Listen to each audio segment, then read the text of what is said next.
सभापती महोदय, सन्माननीय मुख्यमंत्री महोदयांनी इतर राज्यांच्या संदर्भातलं दिले त्याची माझी वेगळी माहिती आहे, परंतु मी तपासून घेईन. कारण की आपण आता ऑफिशियली सांगितले की त्यांच्यापेक्षा आपलं कमी होणार आहे, परंतु माझी माहिती वेगळी आहे.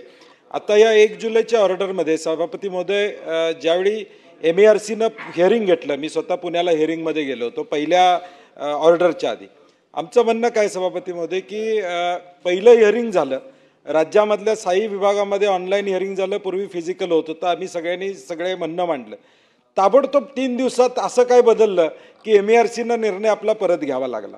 50,000 कोटीची भांडवली गुंतवणूक करणार आहे आणि त्याचा भार ह्या नव्या ऑर्डरमध्ये टाकण्यात आला असेल तर आमचं म्हणणं मुख्यमंत्री महोदय असं आहे की फ्युएल चार्जेस तुम्ही वाढवा, ते भांडवली खर्चाचा हिशोब आत्ता करण्यापेक्षा. आणि दुसरी ऑर्डर झाली ही रिव्ह्यू पिटिशन होती का काय होतं, कारण की यामध्ये पब्लिक हिअरिंग झालं नाही. आमची मागणी होती की पब्लिक हिअरिंग यात पण करा. आमचं म्हणणं काय ते तुम्ही त्या ठिकाणी मांडलं पाहिजे. आपण आता सांगितलं सोलर पॉवर, विंड पॉवर यातून वीज वाढणार आहे. आता सोलर पॉवर पहिल्या ऑर्डरमध्ये 17 तास सोलर, म्हणजे रूफटॉप सोलर असेल किंवा इतर ठिकाणी सोलर बँकिंग सोलर पॉवर घेतोय ती 17 तास वापरण्याची परवानगी होती. परंतु आता नव्या ऑर्डरमध्ये मात्र 9 ते 5 हीच मर्यादा असणार आहे. मग सोलरकडं ज्या लोकांनी इन्व्हेस्टमेंट केली, ज्या इंडस्ट्रीनं सोलरमध्ये प्रोजेक्ट्स टाकले आणि आत्ता ते सोलर घेत आहेत त्यांचा ROI बसणार नाही, म्हणजे हा ब्रीच ऑफ ट्रस्ट असणार आहे. किमान मग ही ऑर्डर पुढच्या प्रोजेक्टला लागू होणार का? कारण की मागचे सोलरचे प्रोजेक्ट झालेले आहेत, हे प्रोजेक्ट वायबल होणारच नाहीत, त्यांचा ROI यामध्ये बसणारच नाही सभापती महोदय. आणि दुसरं एक माझं म्हणणं आहे, नेहमी आम्ही वाचण्यात येतं MSEBच्याकडनं की शेतीला सबसिडी याच्यामुळं आमच्यावर भार पडतो.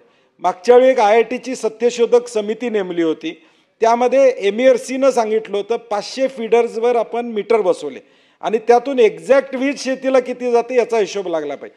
माझं मुख्यमंत्री महोदय स्पष्ट म्हणणं आहे की हे शेतीच्या नावाखाली, शेतीला एवढी वीज जाते अशा नावाखाली कारण नसताना सरकारची सबसिडी घ्यायची, स्वतःचं सुधारायचं नाही. स्वतःची वीज गळती सुधारण्याचं कुठली पावलं हे महामंडळ उचलत नाही, परंतु शेतीला आम्ही सबसिडी देतो म्हणून सरकारकडनं पैसे घ्यायचे. तर माझं म्हणणं मुख्यमंत्री महोदय की ही सत्यशोधक समितीचा अहवाल तो टेबल झाला नाही, त्याच्यावर एक या ठिकाणी म्हणणं मांडणं गरजेचं आहे. आणि MERCनं फीडरवर जवळजवळ 500 फीडरवर मीटर लावले होते, त्याचे परिणाम चांगले आहेत की नेमकी शेतीला वीज किती जाते हे कळालेलं आहे. दुसरं शशिकांतजींनी सांगितलं 7.5 HP 10 HP. पश्चिम महाराष्ट्रामध्ये पाणी पुरवठा संस्था जास्त आहेत. आता त्यांनी कर्ज काढली, पाणी पुरवठा संस्थेने 500-500 एकरच्या शेती एकत्र केली, कर्ज काढली. ह्यांना मात्र आम्ही यातनं वगळले कारण की त्यांचं 7.5 HP होत नाही.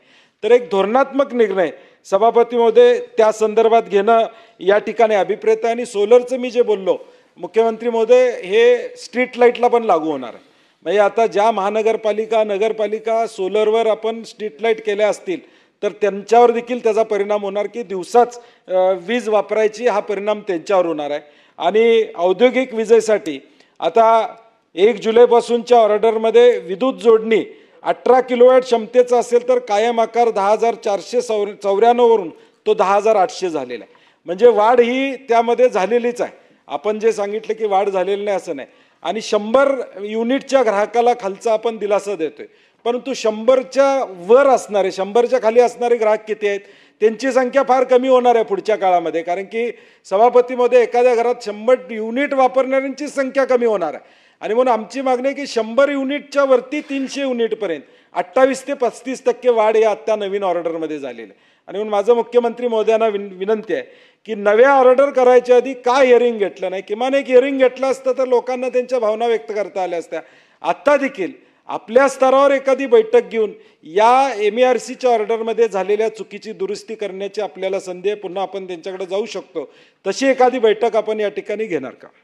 माननीय मुख्यमंत्री, पहिल्यांदा तर माननीय सदस्यांच्या मी लक्षात आणून देतो की आपले 70% ग्राहक 70% ग्राहक हे 100 युनिटच्या आतले आहेत. त्यामुळे हे जे 26% टेरिफ रिडक्शन आहे हे यांना लागू आहे. आणि त्याच्या पुढच्या कुठल्याच कॅटेगरीमध्ये वाढ नाही आहे, कुठल्याच नाही. सगळ्या कॅटेगरीमध्ये आपण कमी केलेले आहेत, ऑल कॅटेगरीज. त्याच्यामुळे इथे वाढीचा बाकी कॅटेगरीजमध्ये वाढ कमी आहे. 70% ग्राहकांना 26% वाढ आहे, बाकीच्यांना वाढ कमी आहे. पण कोणाच्याच या ठिकाणी वाढणार नाही आहेत. आता आपण जो पहिला प्रश्न उपस्थित केला की हे बदलण्याचं कारण काय आणि कुठल्या अधिकारात MERCने केलं. मुळामध्ये जेव्हा एरर ॲपरंट असते आणि एरर ॲपरंट काय होती तर जवळपास 90,000 कोटी रुपयाची कॅल्क्युलेशन दुहेरी झाली होती. दुहेरी दुहेरी झाली होती. ठीक आहे. म्हणजे त्याच्यामध्ये बेसिकली कसं आहे आपण जर विचार केला तर समजा आपण काही सेव्हिंग केलं तर त्या सेव्हिंगमधनं क्रॉस सबसिडी कमी झाली पाहिजे.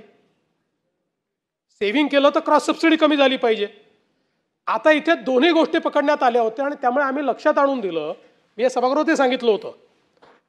उदाहरणादाखल एकट्या जालन्याच्या एका स्टील फॅक्टरीला एका वर्षाला 200 कोटी रुपयाचा फायदा होत होता त्या रेट्समुळे.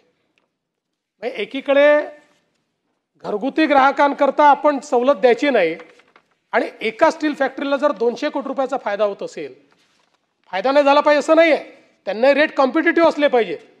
पण हा म्हणजे फारच जास्त अशा प्रकारचा फायदा आहे.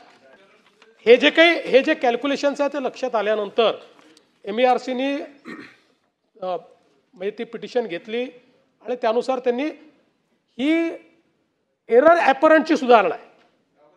एरर ॲपरंटची सुधारणा त्यांनी केली. दुसरं तुम्ही जो याचा विषय सांगितलेला आहे सोलरचा, त्यातला काही बँकिंगच्या संदर्भातले विषय जे आहेत त्यामध्ये अडचण निर्माण झालेली आहे. ती सरसकट नाही आहे.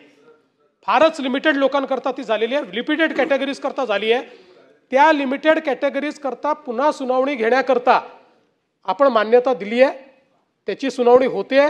त्या सुनावणीत आपण आपली बाजू मांडू आणि त्याप्रमाणे त्या संदर्भातली जी काही पुढची कारवाई आहे ती करण्यात येईल. तिसरं जे आपण सांगितलं तर आता सगळ्या फिडरवर आपले स्मार्ट मीटर लागलेले आहेत.